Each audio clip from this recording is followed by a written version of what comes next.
hay como una matriz, algo así de temor Claro. en la gente Sí. de los pueblos, así que impide. Sí, se ve, bueno, en el libro hay ejemplos y ejemplos de no Claro. complicidad.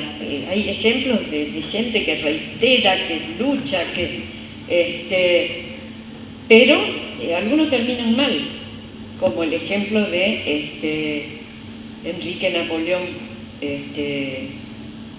Duarte en Pampa del Indio, en Campo Medina, que fue un líder, un luchador. Él estuvo al lado del Chino Álvarez, que es un compañero de la red, difundiendo lo que pasaba en esa población intensamente contaminada y fumigada y ocupada por la empresa Don Pano de Unetián, y aparece muerto un día en una ruta, a los 50 años.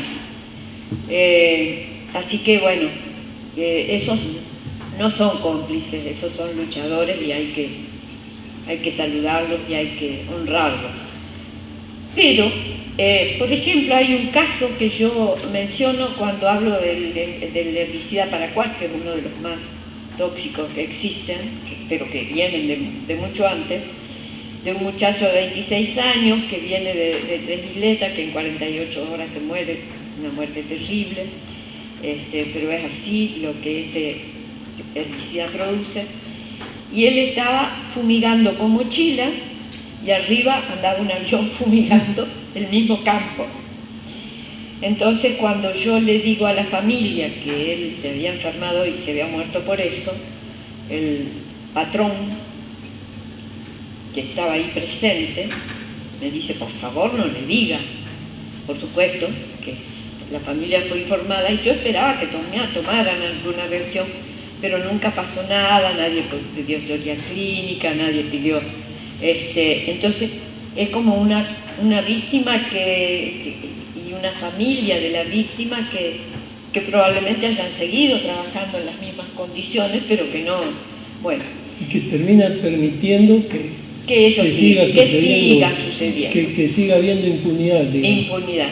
Después están las escuelas fumigadas, donde muchas luchan y pelean, y lo vemos en los medios, denunciando, con muy pocos resultados, porque los organismos de fiscalización no son efectivos, lamentablemente, y otros que por ahí negocian, y bueno, por lo menos no fumiguen cuando están los chicos en el aula, fumiguen en otra hora. Entonces fumigan, si los chicos entran a las 8 de la mañana, hasta las 8 de la mañana. Entonces los chicos entran en un ambiente que fue recientemente fumigado y fumigan hasta la orilla. Y así, o por ejemplo, está Octavio presente cuando él me invita a dar una charla en el anexo de Usuriaga, sí, en el campo cerca de la Tigra, y que las mujeres que fumigan ahí hacia el borde de la escuela, y entonces cuando hablamos con las vecinas del lugar, ellas reconocen que sí, que lo que yo digo acerca de las malformaciones en los bebés, ellas lo ven en sus animales, pero que ellas no pueden decir nada porque los que están a cargo de las máquinas son sus maridos, sus familiares. Ellos trabajan para el dueño del campo. Entonces, de todos modos, por lo que uno podía esperar, esto no iban a denunciar, no iban a reclamar, y sin embargo lo hicieron. Digamos que estamos en un borde ahí, no sé si lograron algo, probablemente alguna modificación siempre hay, y qué otra cosa te puedo decir, en la Viateraia la gente dice, bueno, yo mandé una nota a una organización reclamando por la genética mandillú, que nos intoxican, pero nunca nadie me contestó. Entonces, por ahí el que no es cómplice abandona. Y hay directoras de las escuelas rurales que por ahí abandonan la lucha, y vos decís, ¿por qué? Porque se enfermaron, porque ellas también estuvieron expuestas. Entonces, bueno, esto de buscar, ¿no es cierto?, cuál es la posibilidad de salir de esto. Y bueno, yo digo, el libro es para evitar la complicidad de las víctimas. Y sí, por ahí, cuando hacemos, informamos de manera clara y con argumentación válida, por ahí permitimos que se defiendan.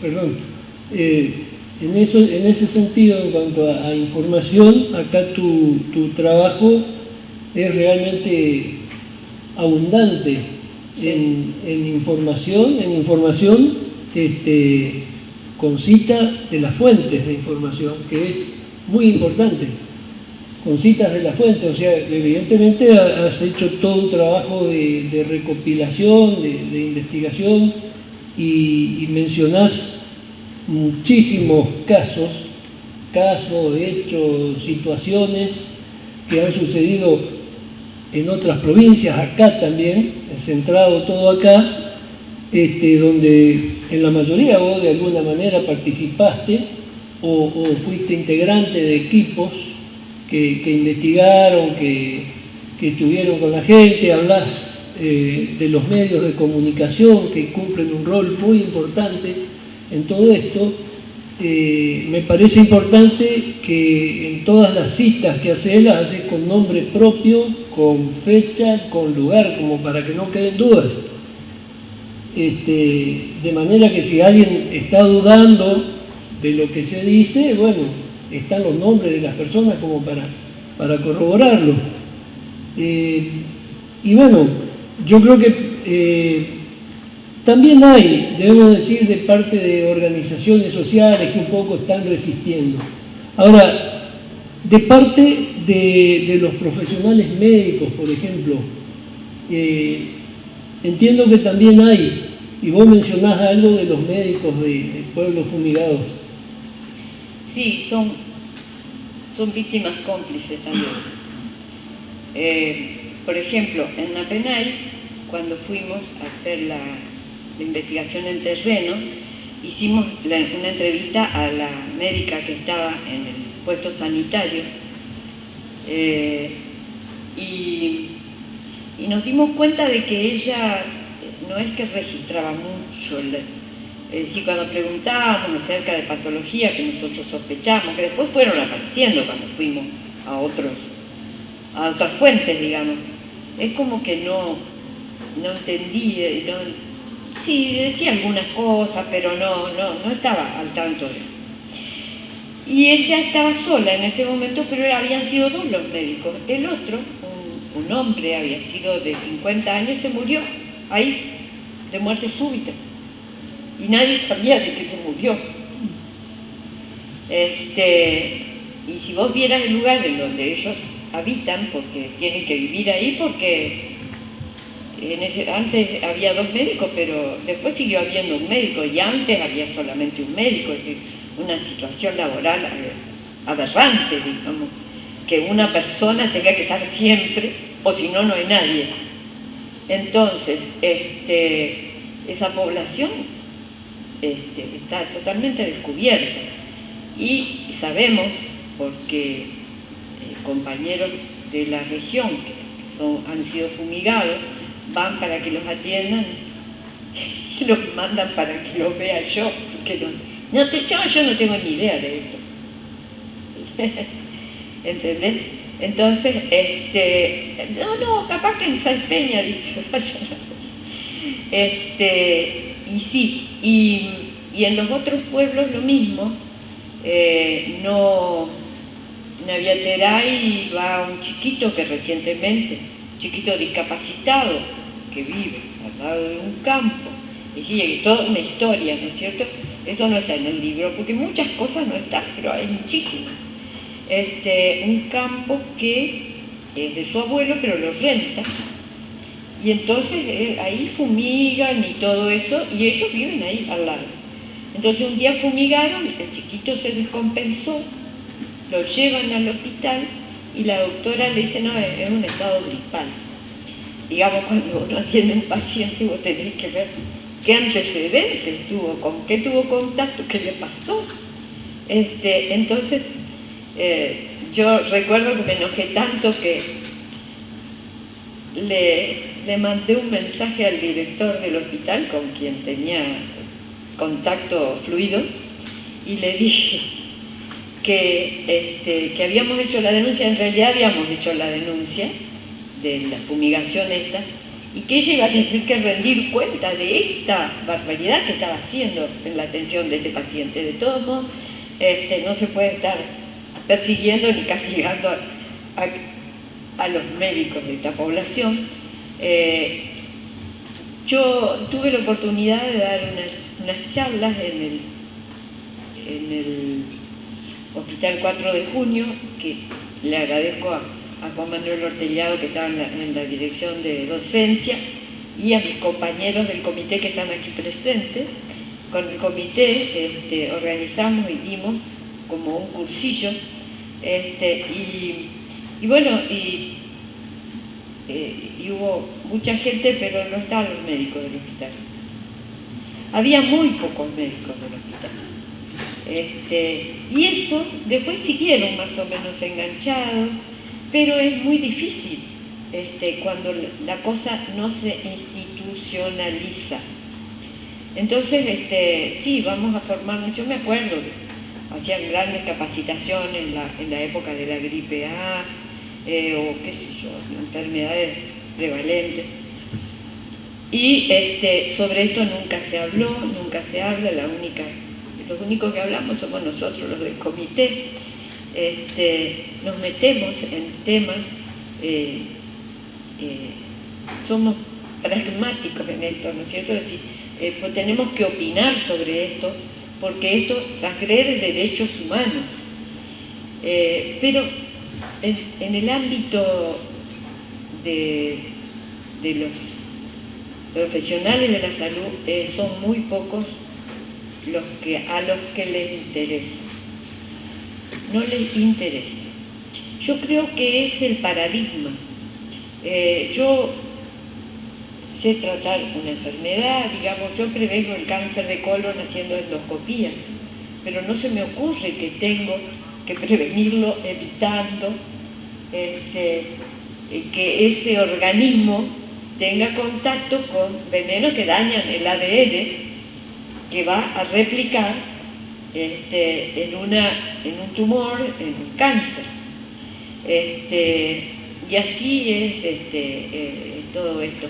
Pero bueno, yo creo que el libro va a aclarar muchas cosas. Parte de lo que está, el contenido, ahí lo explico, lo presentamos en la Cámara de Diputados y a los ministerios competentes hace 2 años, y sin embargo muy poca respuesta tuvimos. El que se interesó fue el diputado Daniel Trabalón en aquella época, que estaba en la Comisión de Ambiente y Recursos Naturales, pero los que fueron, en realidad, qué bárbaro, mirá lo que pasaba con esto, Sí, en mi pueblo pasan cosas así, pero nunca más hicieron ningún gesto para tomar una iniciativa. Yo me ocupé de presentar documentación a representantes en el Senado y digamos, legisladores chaqueños nacionales, y nunca tuve respuesta. Así que es difícil esta lucha, y tenemos que tener en claro que hay que apretar. Y bueno, y lo que yo, no sé si a José Luis le comentaba esta mañana en la radio, de que este libro pega golpes bajos, y creo que es la única manera que tenemos de que nos escuchen por ahí, porque con documentación y con pruebas podemos incluso, tenemos muchos abogados que están trabajando muy bien, por ejemplo en Pergamino, yo colaboré con ellos en una parte de descripción de los agrotóxicos, informe, en una demanda que hicieron y ganaron, y les va a salir caro económicamente y creo que también penalmente. Digamos, se puede seguir, y el que no quiere quedar pegado, por ahí va a tener que empezar a buscar otra manera de ver las cosas, y hoy lo estuvimos viendo en una conferencia, o no sé, en un ámbito que estaba el presidente con el ministro de Ambiente, que está diciendo cosas interesantes sobre el tema y está actuando, pero claro, no, cuando es el único no se puede, pero el presidente habló de que hay que modificar algunas cosas, y yo creo que sería interesante que lo haga, porque en realidad no tenemos alternativas nosotros, pero sí tenemos que modificar la conducta de un gobierno que fue la única alternativa que tuvimos. Entonces, si ellos comienzan a ver qué es lo que está pasando, se expresan, y bueno, eso es una ventana que tenemos abierta para por lo menos tratar de modificar las cosas, y yo tengo la ilusión que esto de pronto va a dar un giro,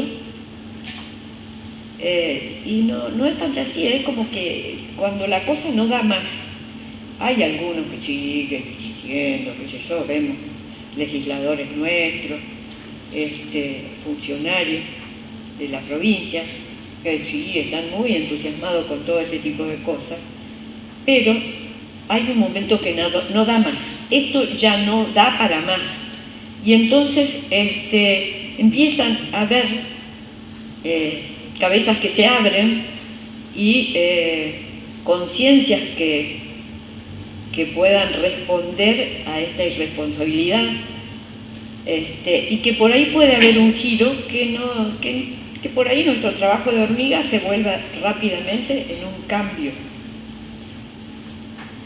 Sí, me parece que, no sé si, cómo estamos con el tiempo, y eso Luis, estábamos con algún problemita en la transmisión de Facebook. Estamos retomando ahora, ¿sí?, la transmisión en minutitos nomás. Hay algunas preguntas que ¿llegan de ahí? Están llegando preguntas, sí, que eventualmente, si Luis tiene algo más, vamos por ahí Luis va a responder también. No, las preguntas me parece que pueden... Rom dice, pregunta: ¿en qué año fue autorizado el uso por parte de Felipe Solá? 1996. 1996. 24 años tenemos. Yo tengo una pregunta para usted, doctora.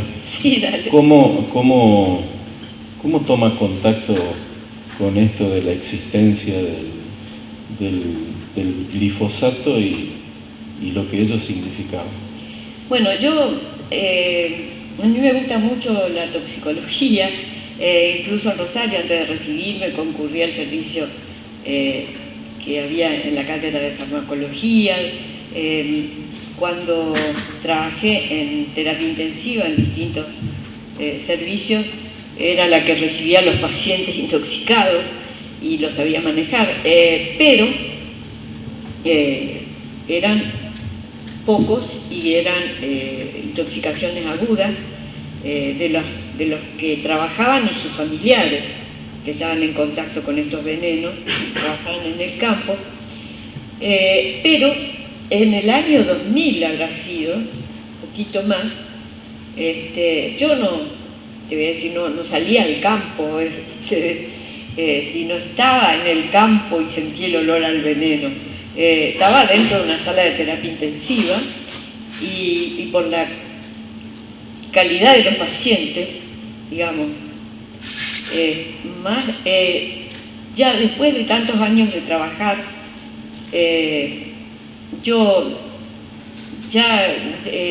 se repetían las patologías y la conducta de esa enfermedad, ya uno sabía cómo se iba a comportar, qué era el tratamiento que tenía que hacer, y de pronto vinieron cosas raras. Había convulsiones rarísimas, había cáncer que no sabíamos que lo tenían y que venían pacientes graves que no tenían diagnóstico. Nosotros no teníamos pacientes graves con cáncer en terapia intensiva, salvo que saliera de una cirugía o qué sé yo. Esto lo atendía el oncólogo en otro lugar y ya venían con diagnóstico. Pero estos venían en crudo, digamos, no tenían ninguna otra, digamos, intervención previa y no tenían diagnóstico. Se lo teníamos que hacer ahí y su evolución era muy mala. Gente más joven, gente qué sé yo, cosas neurológicas, muchas neurológicas raras, cáncer, así, más joven, más grave, más rápido, y bueno, y había otras enfermedades, como que alguien que se le rompían todos los huesos. Nunca lo habíamos visto, pero bueno, si vemos el efecto que produce el glifosato, podemos sospechar que ese era el origen. Gente del campo, trabajadores del campo que vivían o habían vivido. Luego, qué sé yo, descubrimos, yo lo relato en el libro cuando voy a buscar información sobre la patología del embarazo, porque estaba haciendo una monografía del posgrado de filosofía de la UNA, y vamos a la base de datos de que teníamos en el hospital de nuestro servicio, que había inaugurado en el 2001, estábamos en el 2007 y vemos el ascenso de pacientes con hipertensión inducida por el embarazo. Digamos, a terapia llegaban las graves, con convulsiones, y aumentaban progresivamente, y en el año 2007 llegaron al máximo y fue el año en que más se fumigó y más se sembró soja en el Chaco. Entonces, bueno, esa era otra de las patologías y bueno, recientemente, bueno, en julio del 2015, me enteré porque salió en los medios, no fueron mis pacientes porque yo ya no trabajaba en el hospital, sale una nota en el diario que la directora decía que en 15 días habían entrado 7 pacientes con eclampsia y 3 se habían muerto. Es decir, que la cosa seguía. Y bueno, y después nos informa de los neonatos, malformaciones, niños con malformaciones graves que llegaban al servicio de neonatología, el doctor Walter Salmón. Dice, yo tengo todo anotado eso. Y me pasa en limpio, me pasa eso. Y entonces empezamos a tener la certeza de que estas enfermedades no eran invento nuestro ni imaginación. Y coincidía con lo que encontraba en sus investigaciones el doctor Carrasco.